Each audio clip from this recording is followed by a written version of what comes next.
మా యూత్ వచ్చిండ్రు, అందరికీ కూడా పేరు పేరున నమస్కారం.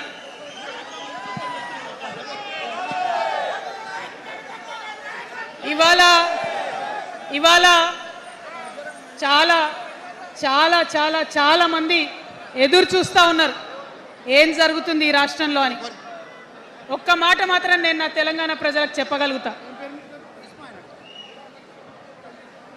గత 20 ఏళ్లుగా తెలంగాణ ఉద్యమంలో నేను పోషించినటువంటి పాత్ర, తెలంగాణ జాగృతి పోషించినటువంటి పాత్ర మీ అందరికీ తెలిసిందే. తెలంగాణ ఉద్యమంలో ఆడబిడ్డలందరినీ కూడా భాగస్వామ్యం చేయాలని చెప్పి తెలంగాణ జాగృతి నుండి బతుకమ్మను ఎత్తుకొని ఊరు వాడ తిరిగి మా జాగృతి కార్యకర్తలు తెలంగాణ సాంస్కృతిక దీపాన్ని పదిలంగా దాచిపెట్టుకున్నారు. మరి వారు దాచినటువంటి ఆ దీపం ఆనాడు చాలా చీకటిలో కాలరాత్రిలో కూడా ఒక కాగడాలాగా తెలంగాణ ఉద్యమకారులకు వెలుగునిచ్చింది. మా సింగరేణి గని కార్మికుల చేతిలో కందిలైంది. మొత్తం తెలంగాణ సమాజానికి కూడా ఒక కాంతి రేఖ అయింది. అప్పటి వరకు చాలా మంది మాట్లాడేది, మా స్టూడెంట్స్ అయినా అందరూ కూడా మాట్లాడేది, ఈ ఆంధ్రోళ్ళతోని పంచాయతీ అవుతుందక్క, ఏం చెప్పాలి, మా గురించి ఎట్లా చెప్పుకోవాలి, మన సంస్కృతి గురించి ఎట్లా చెప్పుకోవాలని మాట్లాడినప్పుడు బతుకమ్మ వచ్చిన తర్వాత బలం వచ్చింది. బతుకమ్మ పాట వచ్చిన తర్వాత ఇది మా సంస్కృతి, ఇది మా పండుగ, ఇగో గిది తెలంగాణ అని ఎత్తిన ప్రతి బతుకమ్మలో కూడా జై తెలంగాణ జెండా పెట్టి మా ఆడబిడ్డలందరూ కూడా బతుకమ్మ అంటే ఏందో ప్రపంచానికి పునఃపరిచయం చేసుకోవడం జరిగింది. ఏ ఉద్యమానికైనా డెఫినెట్గా భౌగోళిక స్వరూపం ఉంటుంది, శక్తులు ఉంటారు, వ్యక్తులు ఉంటారు, కానీ ఒక సాంస్కృతిక పునాది, సాంస్కృతిక నేపథ్యం ఉన్నప్పుడే ఆ ఉద్యమాలు తుదముత్తాయని చెప్పి అందరం కూడా అనుకుంటాం. తెలంగాణ ఉద్యమానికి బలమైనటువంటి సాంస్కృతిక పునాదినిచ్చి ఆడబిడ్డలందరినీ ఉద్యమంలో జత చేసినటువంటి ఘనత ఇక్కడ ఉండేటటువంటి జాగృతి కార్యకర్తలదేనని నేను ఇవాళ సగర్వంగా ప్రకటిస్తూ ఉన్నాను. మరి ఇవాళ మిమ్మల్ని నేను కోరేది ఒకటే, కష్టపడ్డాం, తెలంగాణ తెచ్చుకున్నాం, కానీ మనం కలలు కన్న తెలంగాణ వచ్చి 12 ఏళ్ళైనా ఇంకా కూడా మనకు రాలేదు. ఏమేం కలలతో తెలంగాణ తెచ్చుకున్నామో ఆ కలలన్నీ ఇంకా నిజం కాలేదు. మరి తెలంగాణ ఉద్యమ రథం, ఆనాటి ఉద్యమ రథసారథి కేసీఆర్ గారి నేపథ్యంలో తెలంగాణ ఉద్యమ రథం ఎక్కడనో దారి తప్పింది. తెలంగాణ ప్రజల ఆర్తిని అది అర్థం చేసుకోలేకపోయింది.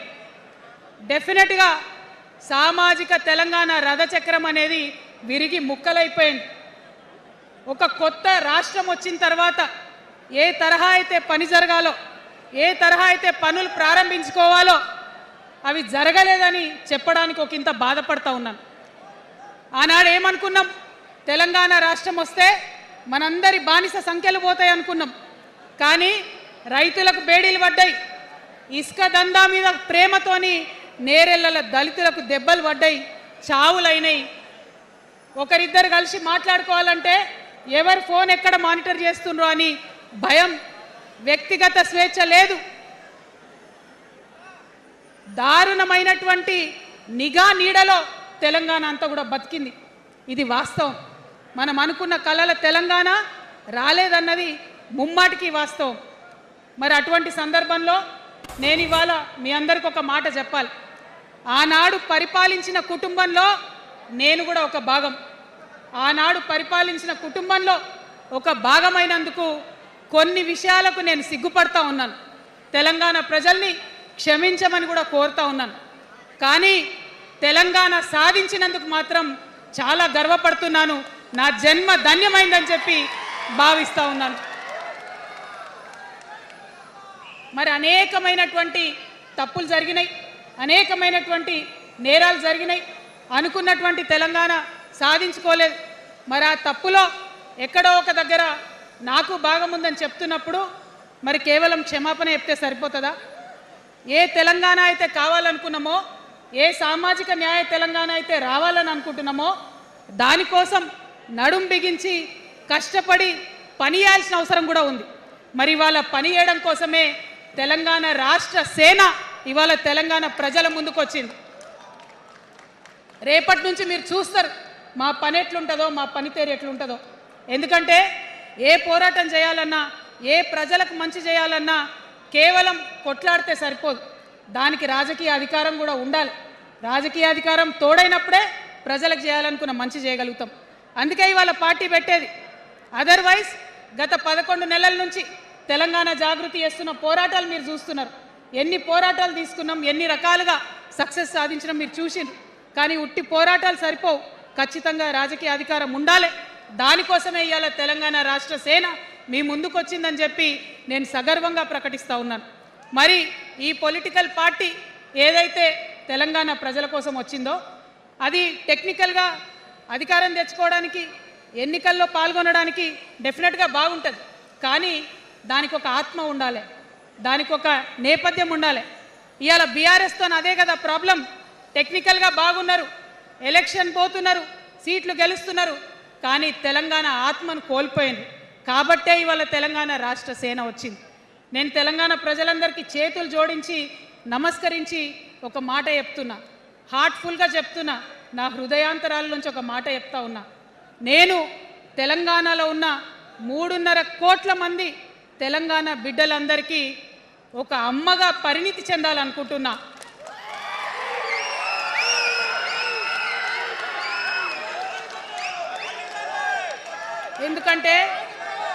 ఎందుకంటే ఒక అమ్మతనంతో పరిపాలన జరిగినప్పుడే బిడ్డలకి ఏదైనా కష్టం వస్తే అమ్మ హృదయం బద్దలవుతుంది.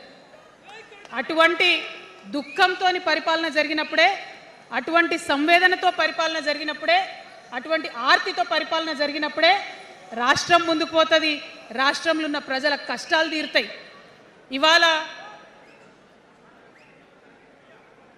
ఎన్నిసార్లు ఎన్ని రకాలుగా ఆలోచన చేసినా మన తెలంగాణ రాష్ట్రంలో అనేక రోజుల నుంచి, అనేక సంవత్సరాల నుంచి ఒక భూస్వామ్య వ్యవస్థ నడిచింది. మనకు తెలుసు, అనేక రకాల పోరాటాలు వచ్చినాయి.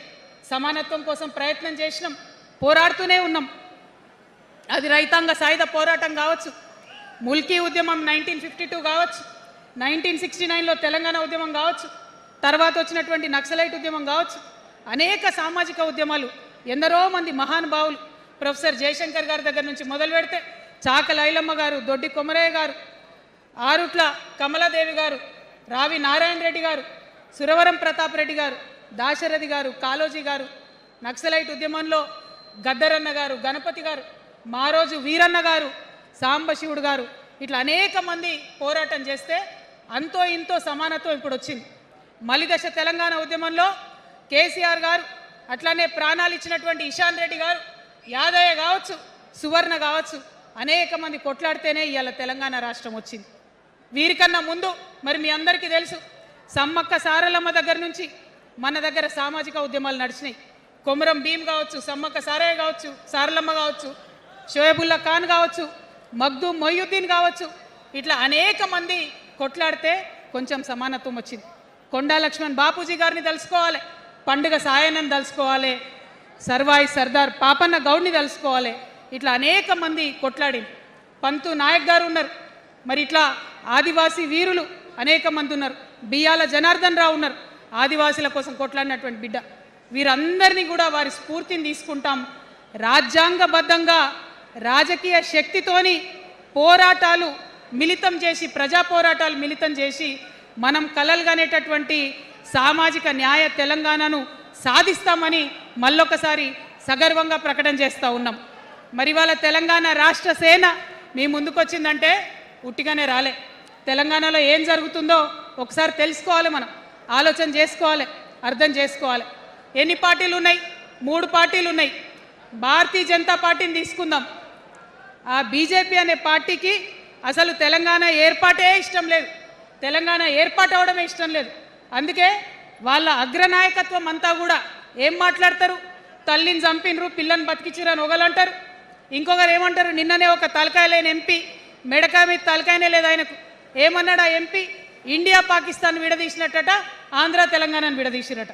మరి వాళ్ళ అగ్రనాయకత్వం ఇన్ని మాటలు అంటుంటే మన ప్రాంతంలో ఉన్నటువంటి భారతీయ జనతా పార్టీ బానిస ఎంపీలు ఎవరైతే ఉన్నారో ఒక్క మాట కూడా వాళ్ళు మాట్లాడరు. ఫెడరల్ స్ఫూర్తికి విరుద్ధంగా రాష్ట్రం ఏర్పాటు అయిన తర్వాత 7 మండలాలు మనకి గుంజుకుంటే పార్లమెంట్లో పల్లీకులు ఇస్తారు కానీ ఆ ఎంపీలు ఒక్క మాట కూడా మాట్లాడరు. మనకు 8 రూపాయలు ఇవ్వకపోతే ఆ ఎంపీలు ఒక్క మాట మాట్లాడరు.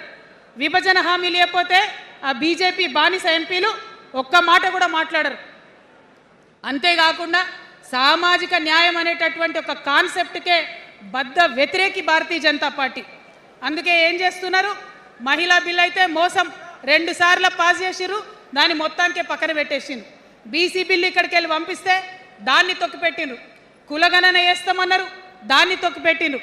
అత్యంత పేదవాళ్లకు సమాజంలో 2 బుక్కల అన్నం పెట్టేటటువంటి ఉపాధి హామీ పథకం ఉంటే కూడా దాన్ని కూడా మొత్తానికి బంద్ చేసి పెట్టిండ్రు. అయినా కూడా ఈ బీజేపీ బానిస ఎంపీలు ఒక్క మాట కూడా మాట్లాడరు, కనీసం పెదవులు తెరవరు. నేను ఇవాళ బీజేపీ ఎంపీలను డిమాండ్ చేస్తున్నా, సవాల్ చేస్తా ఉన్నా, మీరు తెలంగాణ తల్లి బిడ్డలైతే కనీసం భద్రాచలం దగ్గర ఒక 5 గ్రామాలు ఉన్నాయా, ఆంధ్రాలకు పోయినాయి. అవి పోతే మన రాముడి గుడి మునిగిపోతుంది. పోలవరం నిండితే భద్రాచలం మొత్తం కూడా నీళ్ళు వచ్చేటటువంటి పరిస్థితి ఉన్నది. మీకేమన్నా సిగ్గు ఎగ్గు ఉంటే తెలంగాణ తల్లి బిడ్డలైతే 8 మంది బీజేపీ తెలంగాణ ఎంపీలను ఛాలెంజ్ చేసి అడుగుతా ఉన్నా, ఆ 5 గ్రామాలను మీరు వాపస్ తెలంగాణకు పట్టుకరండి. మేం మాట్లాడినాం, జాగృతి నుండి మాట్లాడినాం, ఆంధ్ర వారికి లేఖ రాసినాం, కేంద్రానికి లేఖ రాసినాం. మరి మీరేం చేస్తున్నారయ్యా? రాముడి గుడి ఇక్కడ భద్రాచలం రాముడు కాదా? ఆయన గుడి మునిగిపోయినా మీరు మాట్లాడరా? నేను సవాల్ చేస్తా ఉన్నా భారతీయ జనతా పార్టీ ఎంపీలకు, ఖచ్చితంగా మీరు 5 గ్రామాలను తెలంగాణకు తీసుకురావాలి. ఇక బీఆర్ఎస్ పార్టీ ఉంది, ఇంకో పార్టీ. ఏముంది ఆ పార్టీలో? మొట్టమొదటి ప్రభుత్వం వచ్చింది, తొట్టతల్లి ముఖ్యమంత్రి గారు అయినరు.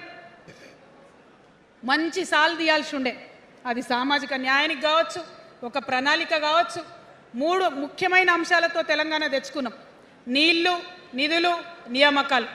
ఏం చేసింది బీఆర్ఎస్ పార్టీ? నీళ్ల కోసం 10 సంవత్సరాలలో 1,89,000 కోట్ల రూపాయలు ఖర్చు పెట్టింది. 1,89,000 కోట్ల రూపాయలు ఖర్చు పెట్టి ఎన్ని ఎకరాలకు నీళ్ళు ఇచ్చిందంటే 14 లక్షల ఎకరాలకు నీళ్ళు ఇచ్చింది. అందులో 2 పెద్ద ప్రాజెక్టులు, ఒకటి పాలమూరు, ఇంకోటి కాళేశ్వరం. ఆ రెండిటికి కలిపి 1,21,000 రూపాయలు ఖర్చు పెట్టింది. ఎన్నిటికి నీళ్ళు ఇచ్చిరాయా? ఎన్ని ఎకరాలకంటే 1,00,000 ఎకరాలకు నీళ్ళు ఇచ్చింది. ఈ మాట బాధతో చెప్తున్నా.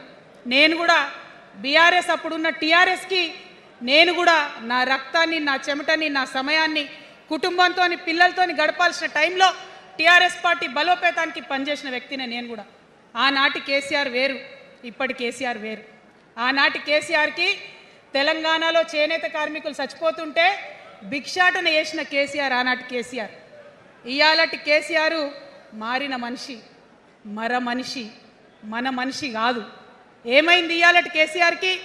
హైడ్రాల ఇల్లు కూలిపోతుంటే అరుస్తున్నారు, అన్నా ఎక్కడున్నావు రా, వచ్చిండ్రా? రాలే. వెలుగుమట్ల ఇల్లు కూలితే వచ్చిండ్రా? రైతులకు వర్ష బీభత్సమయ్యి మొత్తం పొలాలు మునిగిపోతే వచ్చిండ్రా? చేవెళ్ళ దగ్గర బస్ యాక్సిడెంట్ అయితే వచ్చిండ్రా? ఎక్కడ చిన్న కష్టం వచ్చినా ప్రజలకు ఆ సారు రారు, ఆ సారు రారు. ఎందుకంటే ఆయన మారిన మనిషి, మనిషి, గుంటనెక్కల తోడేళ్ల చేతిలో ఖైదీ అయినటువంటి మనిషి, మన మనిషి కాదు. బాధతో, దుఃఖంతో, ఆవేదనతో చెప్తున్న మాట, సంతోషంతో చెప్తలేని ఈ మాట నేను. అట్లాంటి కేసీఆర్ ఎట్లా ఉండే ఒకప్పుడు? అదే ఆర్డీఎస్ అంతా పాదయాత్ర చేసి నా తెలంగాణకు నీళ్లు కావాలని అడిగినారు. ఇవాళ మరి 10 ఏళ్ళ అధికారం ఉంటే పాలమూరు రంగారెడ్డి ప్రాజెక్టు కోసం 10 ఏళ్లలో ముందుకు పోతలేదంటే, ఎవరన్నా తెలంగాణ పట్ల ప్రేమ ఉంటే, పాలమూరు పట్ల ప్రేమ ఉంటే, కృష్ణా నీళ్లు వాడుకోవాలంటే మన కేసీఆర్ అయ్యుంటే ఆ పాలమూరు రంగారెడ్డి ప్రాజెక్ట్ కాడ కుర్చేసుకొని అది కట్టిస్తుండే. ఏం చేసినారు మారిన కేసీఆర్ గారు? పంజాబ్ పోయినరు, గుజరాత్ పోయినరు, బీహార్ పోయినరు. మేము మొత్తం రాష్ట్రంలో పీక్ కట్టలు కట్టం, నేషనల్ పార్టీ పెడతామని పోయినరు తప్పితే తెలంగాణ ప్రజలను పట్టించుకోలేదు. పట్టించుకుని ఉంటే, కేంద్రంతో గొడవ పెట్టుకోకుండా ఉంటే ఇవాళ పాలమూరు రంగారెడ్డి పారకపోతుండేనా? నేను అడుగుతా ఉన్నా స్ట్రేట్గా. ఇన్ని రోజులు నేను ఎన్ని మాటలు మాట్లాడినా బీఆర్ఎస్ పార్టీ నాయకులు ఒక్కరు కూడా బయటకు వస్తలేరు, సమాధానం చెప్తలేరు. దీనికి మీరు సమాధానం చెప్పకపోతే ప్రజలే మిమ్మల్ని బయటకు లాగి సమాధానం చెప్పేటట్టు చేస్తారని కూడా ఈ సందర్భంగా నేను తెలియజేస్తా ఉన్నా. ఒకటే మాట అడుగుతున్నా, మన కేసీఆర్ అయి ఉంటే ఆనాడు తెలంగాణ బిడ్డలు కష్టపడితే బయటకు వచ్చి నా బిడ్డలకు ఇబ్బంది అవుతుందని కొట్లాడిన వ్యక్తి, సింగరేణి గనిలో ఒక కార్మికుడు చనిపోతే అక్కడి దాకా పోయి చూసి వచ్చినటువంటి వ్యక్తి, మరి తెలంగాణ వచ్చినాక ఏమైందా ప్రేమ? అధికారం ముందు మమకారం తగ్గిపోయిందా? ఏం జరిగిందని నేను అడుగుతా ఉన్నా. ఎందుకు ఈ మాట చెప్తా ఉన్నా అంటే, ప్రేమ నాకు కూడా ఉంది. నాకు తండ్రి కావచ్చు, అది వేరే విషయం. కానీ ఒక రాజకీయ నాయకుడిగా వారు ఈ మధ్య రాజకీయ పరిణితి కోల్పోయి మాట్లాడుతూ ఉన్నారు. కేటీఆర్ గారు మాట్లాడిందంటే ఓకే అనుకోవచ్చు, ఆయనకు పెద్ద తెలియదు పాపం. కానీ కేసీఆర్ గారు అనే మాట ఏంటంటే, ప్రజలు తప్పు చేసిండ్రు. ఓకే, ఒక సెకండ్ నేను ఒప్పుకొని దాన్ని, ఒక సెకండ్ అనుకుందాం. ప్రజలు తప్పు చేస్తే నేను ఒక తల్లిగా అడుగుతున్నా, నేను నా కొడుకో మాట చెప్తా, వాడు వినలేదనుకో, కింద పడ్డాడు అనుకో, ఇడిచిపెడతానా? దగ్గర తీసుకొని మంది అనా? ఓకే, ప్రజలు తప్పు చేసిర్రు అనుకోండి, మీకు అధికారం ఇవ్వలేదు అనుకోండి, ఒక కర్కోటకుడి పాలన నడుస్తుంది అలా తెలంగాణలో. ఇబ్బంది పడుతున్నారు ప్రజలు, గోసపడుతున్నారు, ఏడుస్తున్నారు. ఇండ్లు అన్నీ ఉండి ఇండ్లు గూలగొడుతుంటే, అర్ధరాత్రి ఇంటి మీదకి వచ్చి ఇండ్లు గూలగొడుతుంటే ఆదుకోవాల్సిన అమ్మలాంటి మన పాత కేసీఆర్ ఏడి? ఎక్కడున్నాడు? ఇది మనం అడగాల్సింది. అందుకోసమే నేను ఈ నిర్ణయం తీసుకున్నది. నన్ను పార్టీలోంచి బయటకేస్తే నేను వెంటనే పార్టీ పెట్టలే. ఆనాడు కూడా చెప్పినా, నేను ఆలోచన చేస్తున్నా, మారతారేమో అని చూసిన, పదే వేచి చూసిన. ఇవాళ నన్ను పార్టీలోకి వెళ్ళి సస్పెండ్ చేసి 10 నెలలైంది. నాకు నిజంగా మంచిగానే అయింది. ఎందుకు తెలుసా? ఆనాడు ఉద్యమకారులను ఇబ్బంది పెడుతుంటే నేను ఇంకా గట్టిగా మాట్లాడలేదు. ఆనాడు మీకు జరిగింది, ఇవాళ నాకు జరిగింది. కొత్త ఏం లేదు. కేసీఆర్ కోసం, టీఆర్ఎస్ పార్టీ కోసం, ఆనాడు తెలంగాణ ఉద్యమం కోసం ఇండ్లు అమ్ముకొని, భూములు అమ్ముకొని, ప్రతి ఊర్లో టీఆర్ఎస్ కండువా వేసుకొని పోరాటం చేసినటువంటి కార్యకర్తలు ఎక్కడున్నారు ఇవాళ? ఒక్క గుళ్ళ మెంబర్ ఇయర్ రాలేదా? ఒక్క గుడి చైర్మన్ ఇయర్ రాలేదా? తెలంగాణను వ్యతిరేకించి ఉద్యమాన్ని తొక్కిపట్టి మన మీద లాఠీలు పెట్టి కొట్టినటువంటి వాళ్ళకి తీసుకొచ్చి ఎమ్మెల్యే సీట్లు ఇచ్చి వాళ్ళ అనుచరులు వచ్చి మిడతల దండలాగా మన కార్యకర్తల మీద పడితే, తల్లి కోడి కాపాడుకున్నట్టు పిల్లల్ని కాపాడుకోవాల్సిన మన కేసీఆర్ ఎడబోయింది. వచ్చిందా ఎవరికన్నా పదవులు? ప్రతి సంవత్సరం రాష్ట్రం మొత్తంలో పోస్టులు నింపితే 6,000 పైచీలకు నామినేటెడ్ పోస్టులు వస్తాయి తెలుసా? అంటే 10 ఏళ్ళ 2 ఏళ్ళకోసారి నామినేటెడ్ పోస్టులు వేసినా ఒక 30,000 మందికి దాదాపుగా ఏదో ఒక గౌరవం. ఏం కావాలి మనకు ఉద్యమకారులకు చెప్పండి? ఏం కావాలి? కండువా వేసుకొని పిచ్చోళ్ళ లెక్క తిరిగినందుకు, మన ఇంటోళ్ళని ఇడిచిపెట్టి తిరిగినందుకు ఇంత మర్యాద కావాలి.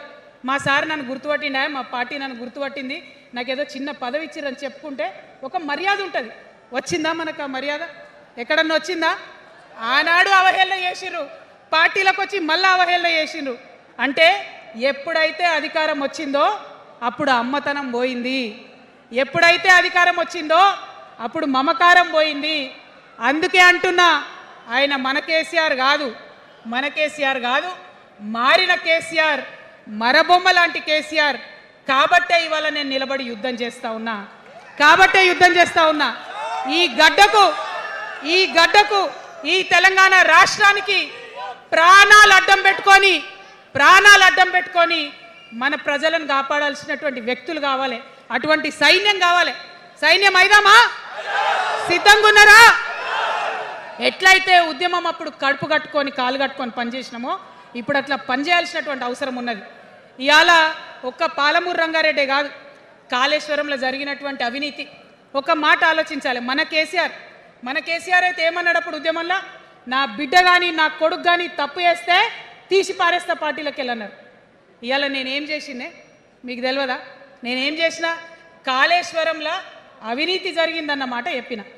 అంటే అవినీతి జరిగిందని చెప్పిన నన్ను బయటేసి అవినీతి చేసిన పందికొక్కుల్ని పక్కన కూర్చోబెట్టుకున్నారు చూడు, అది మన కేసీఆర్ కాదు, అది మన కేసీఆర్ కాదు కాదు. ఆత్మలేని మరబొమ్మ ఇప్పుడున్న కేసీఆర్, మన కేసీఆర్ కాదు. మన కేసీఆర్ అయితే కళ్ళెత్తి చూసే ధైర్యం ఉండకుంటుండే, కాళ్ళు మొక్కేటటువంటి తత్వం ఉంటుండే. ఇవాళ అది మన కేసీఆర్ కాదు. కాబట్టే ఎదురుగా నిలబడి కొట్లాడుతా నాతో కలిసి వస్తారా? సిద్ధమేనా? ఇవాళ బీఆర్ఎస్ పార్టీ చేస్తున్నటువంటి అనేక తప్పులు, అనేక అంశాలు ఉన్నాయి. ఒకటి కాదు, రెండు కాదు. ఇది ప్రారంభం మాత్రమే. మొదలు పెట్టినాం, జస్ట్ ఇల్లలికినాం. In front there is crocodiles festival. తర్వాత చాలా చెప్పేది ఉంది, అప్పుడు చెప్దాం. ఇప్పుడు ఏం జరుగుతుంది ఈ రాష్ట్రంలో? ఒక కర్కోటకుడు ఆయన పరిపాలన జరుగుతుంది. బాధ అనిపిస్తుంది ఒక పొలిటికల్ లీడర్ని కర్కోటకుడు అనాలంటే. కానీ అనక తప్పని పరిస్థితి.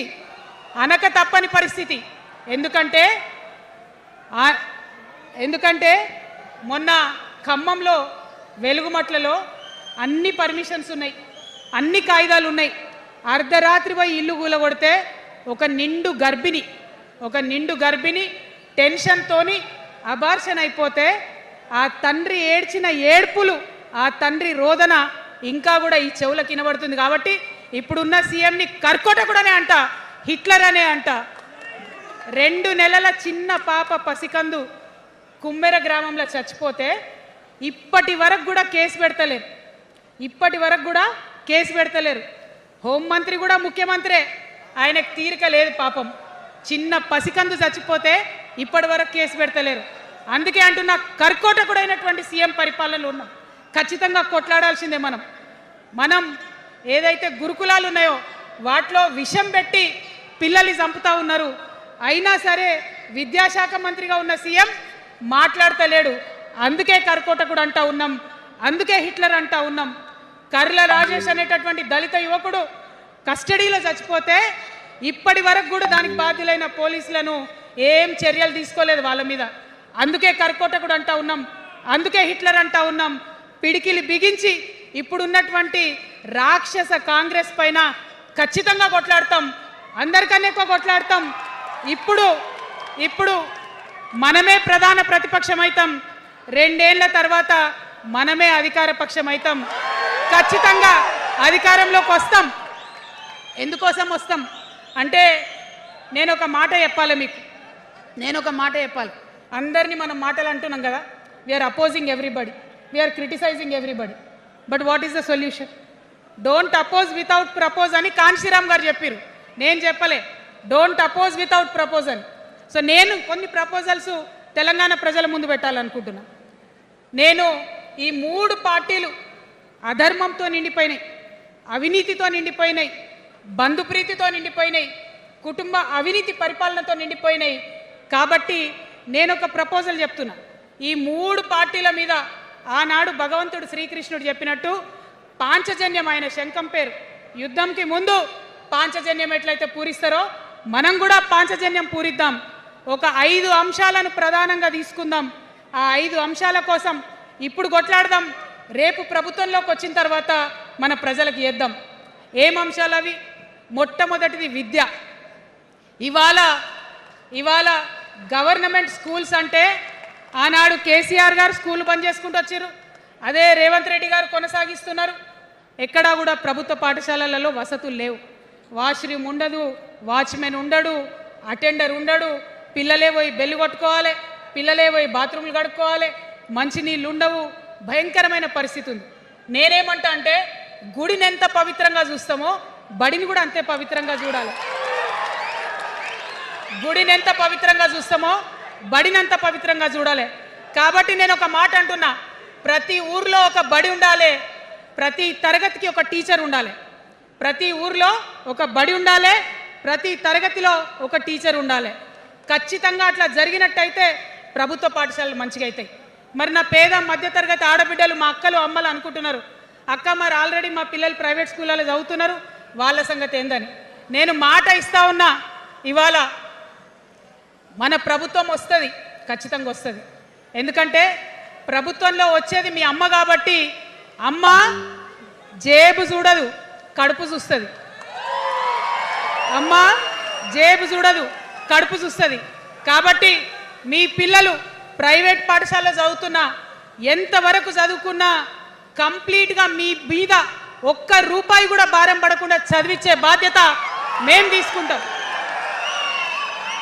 అది ప్రైవేట్ పాఠశాలలు కానీ, డాక్టర్ కానీ, ఇంజనీర్ కానీ, రాకెట్ సైంటిస్ట్ కానీ మన తెలంగాణ బిడ్డలు చదువుకుంటే ఒక్క రూపాయి కూడా పేద మధ్యతరగతి వాళ్ళ మీద భారం పడకుండా ఉచిత విద్యను అందించే బాధ్యత నేను నా తెలంగాణ బిడ్డల కోసం తీసుకుంటా అని ఈ సందర్భంగా తెలియజేస్తున్నా. ఇవాళ పరిస్థితి ఏంటిది? యూనివర్సిటీలో ఉన్న పిల్లలు అంతకుముందు తెలంగాణ రాకముందు నేను చూసిన రక్తం అమ్ముకునేది డబ్బులు లేకపోతే. ఇవాళ ఏం చేస్తున్నారు? బావర్చి కాడ గిగ్ వర్కర్ లెక్క గోడ మీద కూర్చొని వెయిట్ చేస్తున్నారు. అవునా కాదా? ఎందుకంటే ఆ గిగ్ వర్కర్ చేస్తే అంతో ఇంతో పైసలు వస్తాయి, పేరెంట్స్ మీద ఆధారపడకుండా ఉండొచ్చు అని. మరి యూనివర్సిటీలను పట్టించుకున్నామా? బీఆర్ఎస్లో ఉన్నప్పుడు 10 ఏళ్ళు ఒక్క రూపాయి కూడా ఇవ్వలేదు యూనివర్సిటీకి. ఆ యూనివర్సిటీ మిత్రులకు, పాఠశాలలో ఉన్నటువంటి వారందరికీ నేను ఒకటే ప్రపోజల్ చేస్తున్నా, మీరు ఎంత చదువుకుంటారో చదువుకోండి, ఒక్క రూపాయి కూడా మీ మీద భారం పడకుండా చదివించే బాధ్యత తెలంగాణ రాష్ట్ర సేన తీసుకుంటుంది. ప్రైవేట్ పాఠశాలలు కూడా బాగుంటాయి, ప్రభుత్వ పాఠశాలలు కూడా బాగుంటాయి, కానీ భారం తల్లిదండ్రుల మీద పడదు. అది మీ అమ్మ ప్రభుత్వంలో జరగబోతుందని, మీ తల్లి ప్రభుత్వంలో జరగబోతుందని మీకు మాటిస్తా ఉన్నా. సెకండ్, మనకేమవుతుంది? మన తెలంగాణలో పేద మధ్యతరగతి ప్రజలకు ఏమవుతుంది? ఎవరన్నా ఇంట్లో రోగం వస్తే, ఒక యాక్సిడెంట్ అయితే ఇల్లు గుల్లవుతుంది. అందుకే ఆలోచన చేసి వైద్యం గురించి ఒక నిర్ణయం తీసుకున్నా. మన రెండో అంశం పాంచజన్యంలో వైద్యం కోసం అనేక అగచాట్లు పడుతున్నారు, అనేక ఇబ్బందులు పడుతూ ఉన్నారు. నేను ఒకటే మాట ఇస్తా ఉన్నా, ఏ రోగమన్నా రాని, ఎంత పెద్ద హాస్పిటల్ అన్నా కానీ, మన తెలంగాణలో మన జబ్బు ఎక్కడ తగ్గుతుందో అక్కడ మీ జేబులకెళ్ళి ఒక్క రూపాయి ఖర్చు కాకుండా ఉచిత వైద్యం అందించే బాధ్యత మేము తీసుకుంటా ఉన్నాం. ఉచితంగా విద్య ఇచ్చి, ఉచితంగా వైద్యం ఇచ్చినాక నా తెలంగాణ బిడ్డల మీద నాకు నమ్మకం ఉంది. మనం కష్టపడే బిడ్డలం, మీరే పైసలు సంపాదించి ఇస్తారు, మీరే రాష్ట్రాన్ని ముందుకు తీసుకుపోతారు. అవునా కదా? ఉచిత విద్య, ఉచిత వైద్యం మన 2 అంశాలు పాంచజన్యంలో. మూడవది వ్యవసాయం. మా రైతన్నలు ఉన్నారు, మా రైతన్నలు ఎంతో కష్టపడి మరి పంటలు పండించి చెమటలు కక్కి మనందరికి అన్నం పెడతారు. మీ అందరినీ నేను కోరేది ఒకటే, ఇవాళ అందరూ అర్రాస్ పాట పాడినట్టు నీకు ఎకరానికి ఇంత ఇస్తా అని చెప్పి మాట్లాడుతున్నారు తప్పితే మనకున్న కష్టం ఎవరైనా తీరుస్తున్నారా? ఏం కష్టం ఉంటుంది రైతుకి? భూమి కష్టం ఉంటుంది, చెప్పుకోవాలి. భూమి మీద దాని ఇబ్బంది ఉంది. ఎంఆర్ఓ ఆఫీస్కి పోతే మనని ఎవడన్నా రాణిస్తాడా? మాట్లాడతాడా? నీ దోతి బాగలేదు, నీ అంగి బాగలేదు, నీ కాళ్ళకు మట్టి ఉండే, నీ చెప్పులకు మట్టి ఉండే రానియరు. అదే సూటు బూట్ వేసుకొని ఎవరన్నా వస్తే ఏం చేస్తారు? పిలిచి కూర్చోబెట్టి, చేంబర్లో కూర్చోబెట్టి, చాయ్ ఇచ్చి, కాఫీ ఇచ్చి అన్ని పనులు చేసి పంపుతారు. మన ప్రభుత్వం రాబోతా ఉంది. ఆ ప్రభుత్వంలో రైతే రాజు అనేటటువంటి నినాదాన్ని నిజం చేస్తాం. ప్రతి ఆఫీస్లో, అది ఎంఆర్ఓ ఆఫీస్ కానీ, కలెక్టర్ ఆఫీస్ కానీ, ప్రతి ప్రభుత్వ ఆఫీస్లో నేను రైతునని పోతే సపరేట్ కౌంటర్ ఉండాల్సిందే, కుర్చీ మీద కూర్చోబెట్టాల్సిందే, మీకు పని చేసి పెట్టాల్సిందేనని ఈ సందర్భంగా నేను తెలియజేస్తా ఉన్నా. నేను రైతునని గర్వంగా చెప్పుకునే విధంగా మేము పరిపాలన చేస్తాం. అది కాకుండా మిగతా ఏదైతే టైంకి రావాల్సిన కరెంటు, ఇప్పుడు రేవంత్ రెడ్డి గారి దయ వల్ల మళ్ళీ రాత్రిపూట కరెంట్ వస్తుంది, అట్లా ఉండదు. రేపు మన ప్రభుత్వం వస్తుంది, టీఆర్ఎస్ ప్రభుత్వం వస్తుంది. వచ్చినాక 24 గంటలు నాణ్యమైన కరెంటు, పొద్దుటిపూట కరెంటు, రైతులకు ఉచిత కరెంట్ ఇస్తాం. అదేవిధంగా యూరియా కావచ్చు, కొనుగోలు కేంద్రాలు కావచ్చు, మీరు ఎక్కడ పోయి అడగాల్సిన అవసరం లేకుండా అన్నీ మీ దగ్గరకు వచ్చేటట్టు చేస్తాం. మరి అనేక అంశాలు ఉన్నాయి రైతుల గురించి మాట్లాడేటి.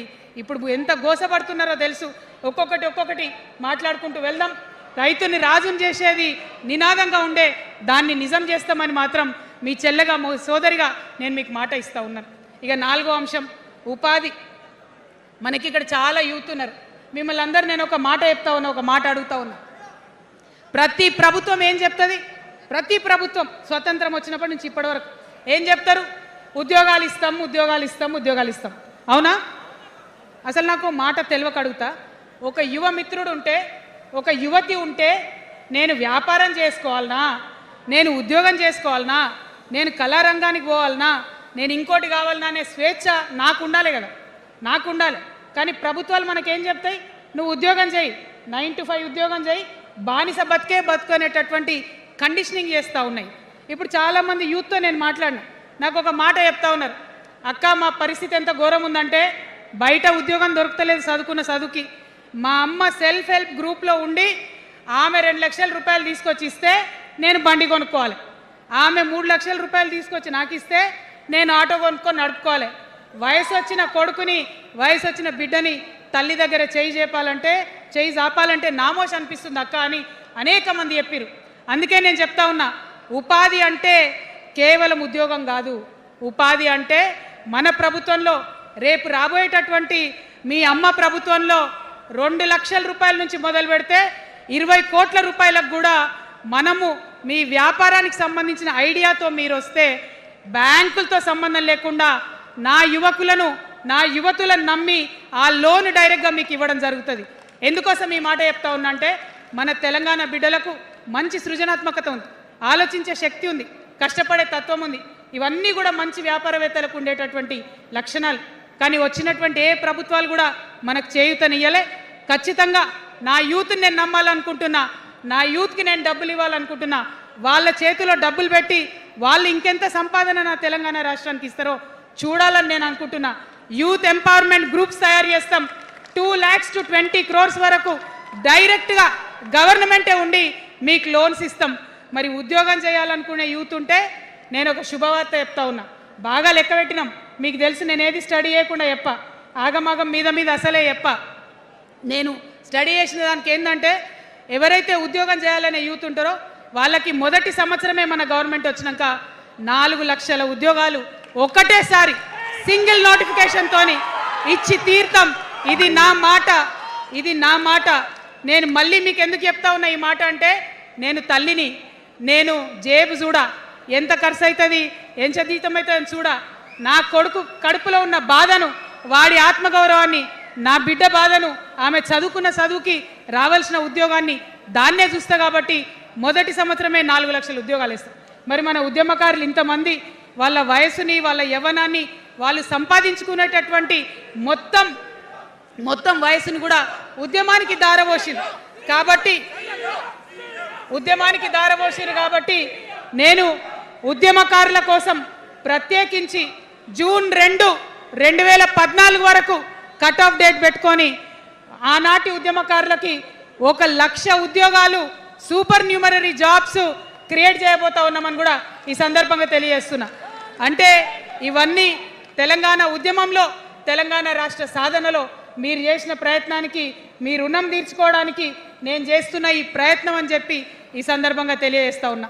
మరిగా మన పాంచజన్యంలో 5వ అంశం, ఆఖరి అంశం, అతి ముఖ్యమైనటువంటి అంశం సామాజిక న్యాయ తెలంగాణ సాధించాల్సిందే.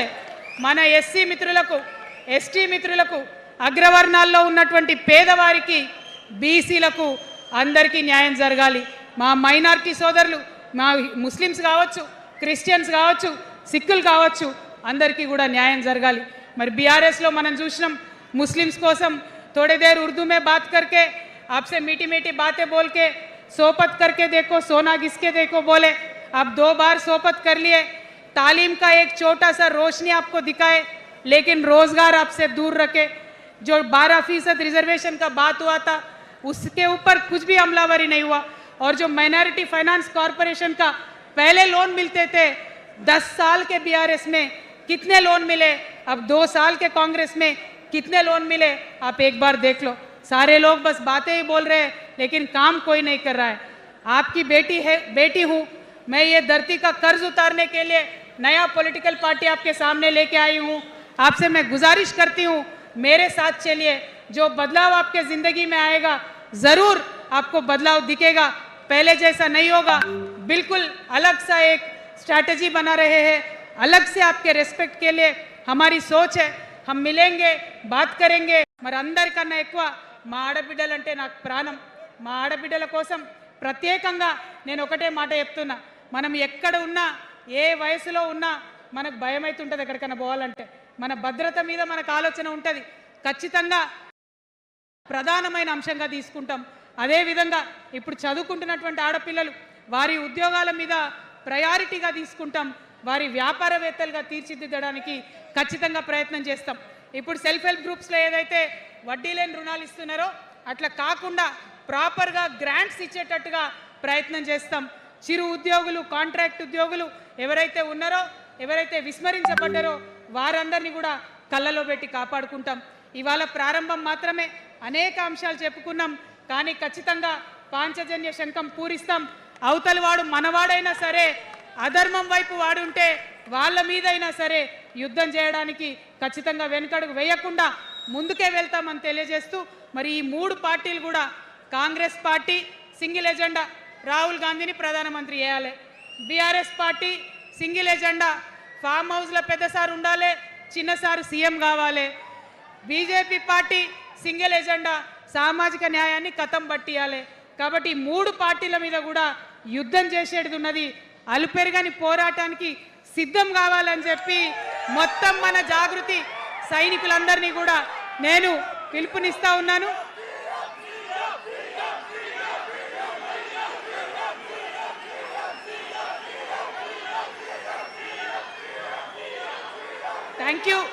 Thank you. జై తెలంగాణ, జై తెలంగాణ. జోహార్ తెలంగాణ విద్యార్థి అమర వీరులకు, జోహార్ తెలంగాణ విద్యార్థి అమర వీరులకు, జోహార్ తెలంగాణ అమర వీరులకు. జై తెలంగాణ, జై టిఆర్ఎస్, జై టిఆర్ఎస్, జై టిఆర్ఎస్. టిఆర్ఎస్ అంటే జిందాబాద్ అనాలి. TRS, TRS, TRS. జై తెలంగాణ, జై తెలంగాణ, జై తెలంగాణ.